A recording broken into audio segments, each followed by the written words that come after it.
Deus colocou no meu coração uma mensagem a respeito de paralisia, né? Contra tudo o que nos paralisa, né? Nós somos paralisados por algumas circunstâncias. Uma dessas circunstâncias que nos paralisa, por exemplo, é a própria pandemia. A pandemia paralisa, né? A gente fica preso em casa. Mas tem várias situações que paralisam. Desânimo paralisa, né? Doença paralisa, né? Então tem muita coisa aí que faz com que o cristão fique... o cristão ou a pessoa do mundo que nos estiver ouvindo, ou a pessoa, quando eu falo do mundo, é a pessoa que não tem compromisso com Deus, né? Eu estou falando isso porque a gente está sendo transmitido pela internet, e eventualmente alguém pode estar assistindo aí na sua casa e não pertencer à nossa denominação, à nossa profissão de fé, mas pode se identificar com essa mensagem, Deus pode falar com ela através dessa mensagem. Então, a paralisia na medicina é um estado de imobilidade, total ou parcial, temporal ou definitiva, da função motora. Quase dando uma microfone, abaixa um pouquinho, né? Paralisia, então, é situação de imobilidade, né? E ela acontece por causa de lesão nervosa, pode ser doença, acidente, fatalidade, né? O fato é que paralisia paralisa, né? Eu sofri uma época com depressão e vou te falar, não tinha nada no meu sistema nervoso, né? Não tinha nenhuma afetação, não sofri nenhum choque, mas a tristeza crônica paralisa, né? Então você tem várias situações que paralisam a gente, né? Então tem a paralisia tanto do corpo como a paralisia da alma. A paralisia da alma é a gente não ter força para agir, né? Então a palavra de Deus contra a paralisia é levanta-te. A palavra de Deus contra a paralisia é segue-me. É incrível que quando Deus ele acha situações de pessoas que estão nessa situação de paralítico, de paralisia, ele sempre dá um comando de ação, ele dá um comando de atitude. Jesus não passa por um paralítico e fala, legal, né? Não, fica aí. Ou ele não passa assim e fala, estou sabendo aí que você está assim e tal, e fica firme aí na luta. Jesus não fala para paralítico ficar firme na luta. Jesus fala para paralítico, normalmente fala para paralítico seguir ele, levantar, sair dessa condição. O comando de Jesus para paralítico é sair dessa condição. Então você vê, por exemplo, a primeira paralisia que eu anotei aqui foi paralisia de atitudes. Nós sofremos de paralisia de atitudes. Às vezes a tua vida entra numa rotina, entra num marasmo, e você acha que a vida é só isso mesmo, e você fica injuriado. Poxa, a vida é ruim demais, porque a vida é essa rotina, e é de casa para o trabalho, do trabalho para casa, de casa para o trabalho, do trabalho para casa. A vida é pagar boleto, a vida é só isso, não tem mais nada a ver. Em Mateus 4,19... Mateus 4,19, ele encontra Pedro. Pedro está nessa paralisia, que é uma paralisia apática da rotina da sua vida. Colocou lá, está aqui no telão.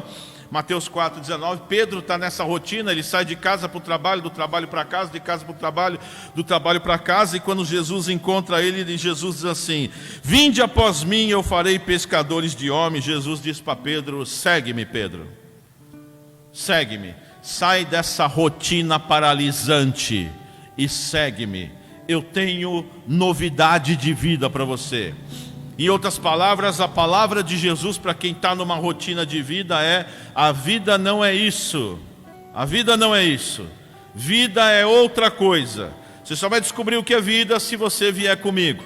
Porque eu sou o caminho, a verdade e a vida. E eu vim para que tenham vida, e vida em abundância. Então quer ter vida, quer saber o que é vida, quer viver de direito, quer viver do jeito que Deus determinou que se vivesse. Então segue-me, vem comigo, porque você vai saber o que é vida.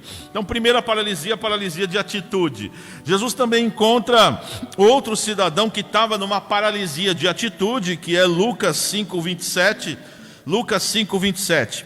Ele encontra Mateus. Mateus é um cara que está conformado ao sistema, é cobrador de impostos. Mateus fica na entrada de Jerusalém. na recebedoria, recebendo ali o dinheirinho de que vai entrar da cidade, sair da cidade. Ele está ali cobrando os impostos dele. Para ele a vida não tem muito sentido. Ele é judeu, mas ele é um judeu que está do lado dos romanos. Então ele é um judeu que traiu a sua religião. Então para ele, note que Mateus, ele é um cara que está envolvido na religião, mas a religião perdeu o sentido a ponto dele trair a religião dele. Então às vezes você também está numa religião e a religião te provoca uma rotina, e a palavra de Jesus para um religioso também é: segue-me. E depois disto saiu e viu um publicano chamado Levi assentado na recebedoria, e Jesus disse-lhe: segue-me. Então a paralisia da rotina, a paralisia da religião, até mesmo para religiosos, a palavra de Jesus para religiosos é: segue-me. Jesus não tem outra palavra para religioso senão segue-me, querido. Você está deslumbrado com a denominação, você está deslumbrado com a placa, você está deslumbrado com o CNPJ, você está deslumbrado com a arquitetura, você está deslumbrado com tudo isso, e tudo isso não resolve a sua vida. A pujança dos grandes templos não resolve a tua vida, a linda estrutura hierárquica não resolve a sua vida, a linda estrutura estadual de organização do Estado, que era Roma aqui no caso, não resolve a tua vida. O que resolve a tua vida é Deus, e Deus sou eu. Então segue-me. E Jesus, então, quando ele vê um paralítico de atitude, ele não concorda com o paralítico, ele não deixa o paralítico na rotina dele. Jesus dá um comando: sai dessa rotina, sai dessa paralisia, vem comigo. Mas a decisão não é de Jesus, o convite é de Jesus, a decisão é de vocês, a decisão é de quem está nesse estado, né? Então note que existe uma decisão para ser tomada, né? Note que Jesus, ele fala: vem comigo, e de repente você fala: não vou. Então tá bom, o problema é seu, meu filho, mas o convite foi feito. O convite foi feito: permaneça paralítico. Então não tem problema nenhum. É a sua fé. Uns têm fé de sair da paralisia, outros têm fé de permanecer na paralisia. Para tudo precisa fé. Você precisa fé para sair, e você precisa fé para permanecer, né? Você tem que crer que se você permanecer vai continuar do mesmo jeito, e continuará. É assim que funciona, né? Então você tem assim contra a mudança de atitude. Filipenses 4,13, posso todas as coisas naquele que me fortalece. Porque às vezes a pessoa pensa assim: mas como é que eu saio desse marasmo, dessa rotina, dessa paralisia? Como é que eu sigo a Jesus? Eu não tenho força. Eu não tenho força, pastor. Filipenses 4,13: posso todas as coisas em Cristo que me fortalece. Querido, a força não é tua. Deus não conta com a sua força. Se Deus contasse com a sua força, nem aqui você estava.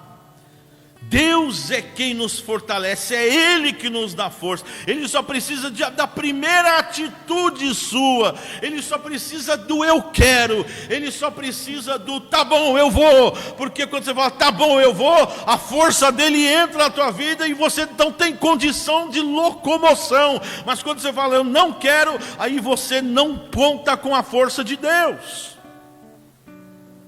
Você precisa pelo menos falar o eu quero.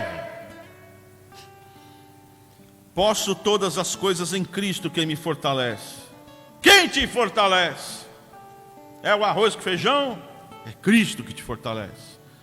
Quem dá condições? Quem te dá força para você tomar a decisão de domingo de manhã vir para a igreja? Quem é que dá força? É Deus que te dá força. É o Espírito de Deus dentro de você que fala: vai, vai, vai, porque eu vou falar com você. Então você percebe que a gente precisa da primeira atitude. A gente precisa só dar o primeiro passo. O resto é milagre atrás de milagre, queridos. Segunda paralisia que eu anotei aqui, a paralisia de entendimento. Note que a primeira é a paralisia de atitude. Ninguém toma atitude, essa coisa toda que você vive na rotina. Segunda paralisia, a paralisia do entendimento. Paralisia do entendimento, Atos 9,6. Atos 9,6. Saulo de Tarso, indo a caminho de Damasco, para pegar cristãos que estavam se convertendo fora de Jerusalém. E Paulo, ele sobe no cavalo, e ele vai atrás desses cristãos, e ele Por que eu escrevi paralisia do entendimento? Porque ele está entendendo. Esse é o sujeito que tem atitude. Esse não tem paralisia de atitude, ele tem atitude. Só que a atitude dele está na direção errada. A atitude na direção errada também não resolve a nossa vida, não ajuda em nada. A atitude na direção errada é a mesma coisa que você correr para Deus, mas em caminhos que não levam a Deus. Como é que você corre para Deus em caminhos que não levam a Deus? Acreditando que o caminho leva a Deus. Tem gente que está num caminho que não leva a Deus, mas acredita que aquele caminho leva a Deus. Mas o caminho não leva a Deus. E a pessoa está nesse auto-engano. E ela está nesse auto-engano, sabe por quê? Porque ela tem compromisso com a religião. Ela tem compromisso com a denominação, ela tem compromisso com a filosofia daquela circunstância, ela tem compromisso com uma série de coisas. Paulo tinha compromisso com a religião judaica. Em nome da religião judaica e em nome de Deus, ele vai sair para prender e matar cristãos. Ele acabou de consentir na morte de Estevão aqui. Ele acabou de consentir no assassinato de um irmão nosso, que é o irmão Estevão, primeiro mártir. Paulo acabou de consentir. O pessoal falou, pedreja Estevão mesmo, pode apedrejar, eu seguro a roupa de vocês, vai lá, taca a pedra, dá na cabeça, e aí ele pega a carta com os sacerdotes e vai atravessar o deserto de Damasco para chegar em Damasco para prender cristãos. Então você vê que ele tem atitude, ele tem energia, ele quer Deus, só que ele está indo pelo caminho errado. E existe uma máxima aí no mundo que diz assim, que todos os caminhos levam a Deus. Meu amigo, não é assim, né? Precisa ser muito inteligente. Isso é bonito de falar. A beleza disso está só na fala, assim, sabe? Todos os caminhos. Não rola, querido. Não rola. Todos os caminhos não levam a Deus. Cada caminho leva aonde você está estabelecendo seu objetivo. Eu não sei qual é seu objetivo.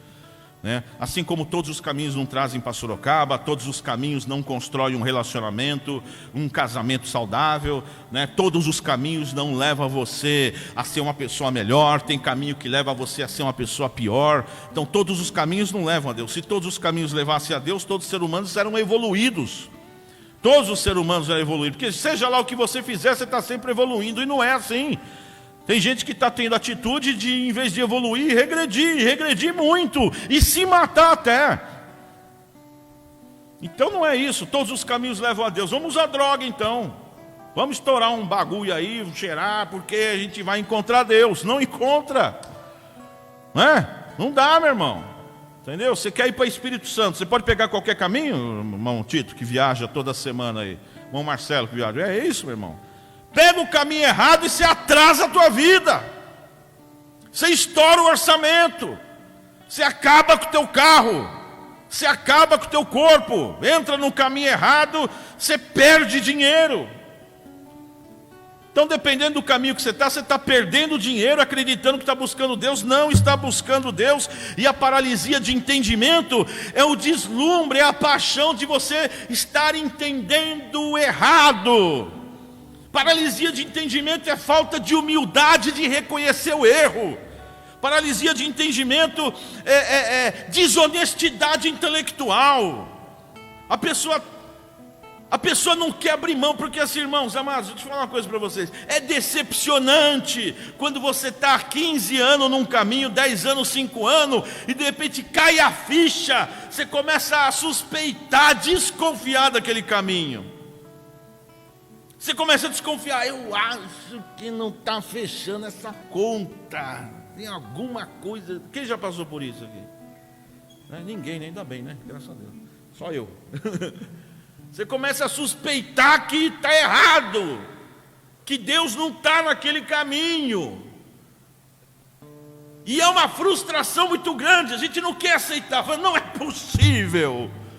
Não é possível. Mas o meu líder era tão sincero, né? Porque a pessoa que está pregando o caminho errado, toda pessoa que prega o caminho errado é sincera, meu amigo, mas é um sincero enganado. Ele não sabe que está enganado, por isso ele é sincero. Então você percebe que sinceridade não tem nada a ver com verdade. Não tem nada a ver com verdade. A pessoa pode ser sincera, mas se ela aprendeu errado, ela está sendo sinceramente errada. Não sei se deu para perceber, para pegar aí. Você entendeu? Se eu aprender que 1 mais 1 é 3, eu vou chegar aqui, eu vou falar com toda a sinceridade: gente, 1 mais 1 é 3. Eu vou falar com toda a sinceridade, e vocês vão ver a minha sinceridade. E a minha sinceridade, ela é convincente. Por quê? Porque é sincera, mas é errada. Então, quando existe a paralisia de entendimento, existe o Jesus que cura a paralisia de entendimento. Então você tem aqui Saulo no caminho de Tarso, indo para matar cristãos, paralítico de entendimento, né? Achando que está fazendo a coisa certa, está fazendo a coisa errada, e Jesus aparece para ele. E Jesus aparece para ele e derruba ele do cavalo. E às vezes, cair do cavalo é uma bênção. Né? Tem uma expressão assim, quando você está fazendo a coisa errada, você está indo pelo caminho errado, fala: poxa, caí do cavalo, achei que estava certo, estava errado. Meu amigo, cair do cavalo pode ser uma bênção.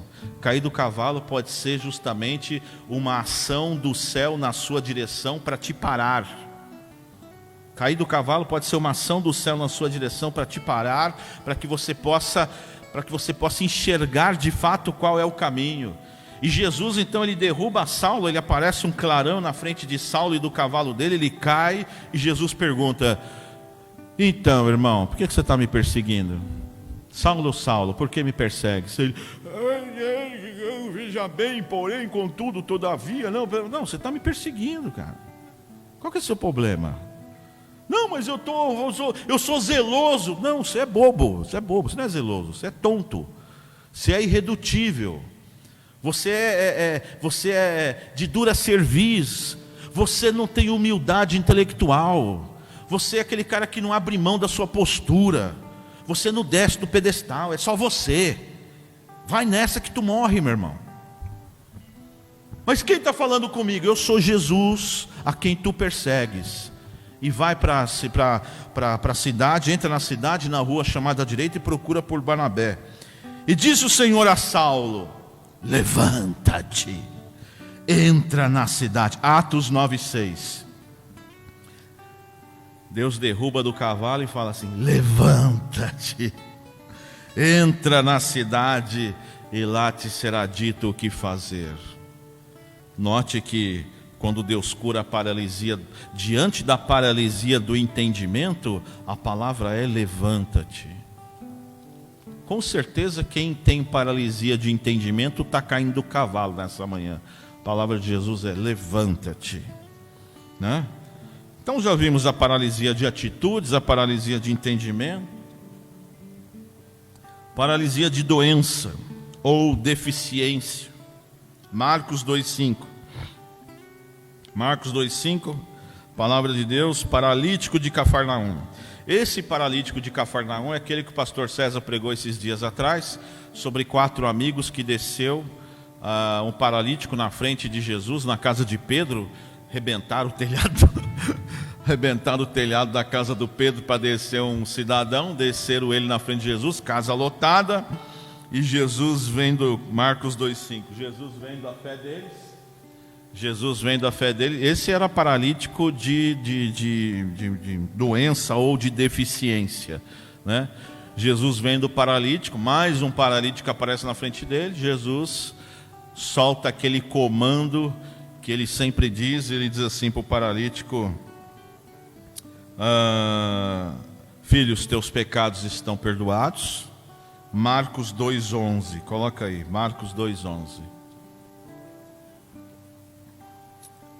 E depois que ele diz os seus pecados estão perdoados, ele tem lá um problema com fariseus, com autoridades religiosas que estão dentro da casa de Pedro, porque as autoridades religiosas fica chocada quando Jesus fala: os teus pecados estão perdoados. A autoridade fala: ai, quem que é esse que perdoa pecados? E Jesus pergunta: o que é mais fácil falar? Seus pecados estão perdoados ou levanta e anda? Para que vocês saibam que o Filho do Homem tem poder na terra. Ele vira para o paralítico e diz assim: a ti te digo, Marcos 2,11, a ti te digo, levanta-te, toma o teu leito e anda, e vai para a tua casa.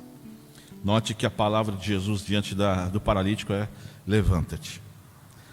João 5, do 5 ao 8. Mais um paralítico de doença ou de deficiência. Tem vários paralíticos, tem várias doenças aí que Jesus curou. Peguei algumas só para você ter uma ideia. Paralítico de Betesda. Estava ali um homem que havia 38 anos se achava enfermo. Versículo 5, versículo 6. E Jesus, vendo ele deitado, sabendo que estava nesse estado havia muito tempo, disse-lhe: quer ficar são? E o paralítico respondeu: Senhor, não tenho homem algum que quando a água é agitada me ponha no tanque, mas quando eu vou descer, desce outro antes de mim. E Jesus disse: levanta-te, toma o teu leito e anda. Nessas duas passagens, note que Jesus não exigiu fé dos paralíticos. Jesus não exigiu fé dos paralíticos. Jesus exigiu sim que eles obedecessem o comando. Jesus pede para que eles obedeçam o comando. O comando de Jesus é: levanta-te. Você tem que pelo menos se esforçar para se levantar. Porque se você se esforçar para se levantar, e se Jesus deu um comando, então se você se esforçar, você vai se levantar. E se você se levantar, não se preocupe com a fé, porque Ele te dá fé. A fé vem pelo ouvir e ouvir a palavra de Deus. Não se preocupe com a força, porque Ele te dá força. Posso todas as coisas porque Ele me fortalece. Tanto a fé como a força são dons de Deus e eles vêm do Senhor para a sua vida. O que você tem que pelo menos fazer é decidir na sua mente e falar: eu vou nessa, eu vou junto. As coisas vão melhorar, as coisas vão mudar. Paralisia na vida profissional. Jesus fala para você na paralisia na vida: levanta-te, se levante dentro da sua empresa, querido. Tenha atitude. O que eu faço? Deixa que Deus vai revelar. Se levante dentro da sua empresa. Se levante dentro da sua casa. Paralisia no lar, o lar está destruído. Se levante. O que eu faço? Deus vai te revelar o que você deve fazer no seu lar. Deus vai te dar o comando. Deus vai te dar fé. A quarta e última paralisia de morte. Note que Jesus ele cura paralisia de uma simples atitude, ele cura uma paralisia mais difícil, que é uma paralisia de entendimento, pessoas que entendem errado. Ele cura uma paralisia mais difícil ainda, que é uma paralisia de deficiência ou de doença. Jesus curou a minha esposa que tinha um câncer, que não andava na cama com os ossos quebrando. Hoje ela está normal, já voltou até a brigar comigo. O sangue de Jesus tem poder, mas graças a Deus está tudo bem. Estou brincando. Ela está bem, né? E ele cura então doenças. Ele também cura a paralisia mais grave de todas, que é a paralisia de morte. Pessoas que estão paralisadas porque realmente morreram, né? Então Marcos 5,41. Em Marcos 5,41 ele encontra uma menina, uma criança que havia morrido, filha de um sacerdote. E o comando dele é o mesmo comando para Saulo. Ele diz para Saulo: levanta-te e vai até a cidade. Ele diz para os paralíticos que estavam descidos de Cafarnaum: levanta-te, toma o teu leito e vai para casa. Ele diz para o paralítico do tanque de Betesda: levanta e anda. Ele diz para a filha do sacerdote: menina, a ti te digo, levanta-te. Até para morto ele fala a mesma coisa Ele não faz distinção entre morto e vivo. Fala para todo mundo: levanta, defunto. Levanta e faz alguma coisa útil. Para de morrer, diabo. Levanta. Vive, trem. Fica morrendo pelos cantos aí. Tá todo mundo morrendo. O que é isso? Lucas 7,14. Filho da viúva de Naim, né? E chegando, Lucas 7,14. E chegando, tocou o esquife, e os que levavam paravam, e disse para o jovem: a ti te digo, levanta-te. E o defunto assentou-se e começou a falar. Efésios 5,14. Efésios 5,14 agora. Paulo está falando não para defuntos de corpo, de forma física, mas está falando para crentes que se comportam como defuntos. Tem crente que se comporta como defunto, pastor César? Tem ou não tem? Tem crente que se comporta como defunto? Crente que diz que é crente, mas está morto, não faz nada, não ora, não lê Bíblia, não vem para a igreja, não jejua, né? Diz que é crente, creio em Deus. Você crê em Deus e o diabo também, que coincidência, né? Então todo mundo crê em Deus, não resolve, querido. O que resolve é atitude. Então Paulo diz assim para os crentes que estão em situação de morte. Por isso diz: desperta tu que dormes. Olha o que ele fala: levanta-te dentre os mortos e Cristo te esclarecerá. Palavra de Jesus para o crente. Aqui é para crente, viu? Levanta-te. Levanta-te.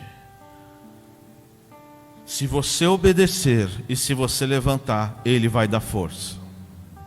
Se você obedecer e se você levantar, Ele vai te encher de fé. Mas se Ele disser levanta-te e você permanecer no estado em que você está dizendo para Jesus: Jesus, eu não quero. Eu quero ficar do jeito que eu estou. Deixa eu falar uma coisa para vocês. A depressão, ela é um lugar gostoso, quentinho. Ela é um lugar aconchegante. Vem cá, irmão Tito. Vamos imaginar que o irmão Tito, sabe aqui? Irmão Tito é a depressão. Vamos imaginar que ele é a depressão. Eu sou aquele cara que fica flertando com a depressão. Quando eu tranco a porta do quarto, eu faço assim: abraça, abraça. Aí a depressão abraça. Ai, que gostoso. Eu vou ficar aqui.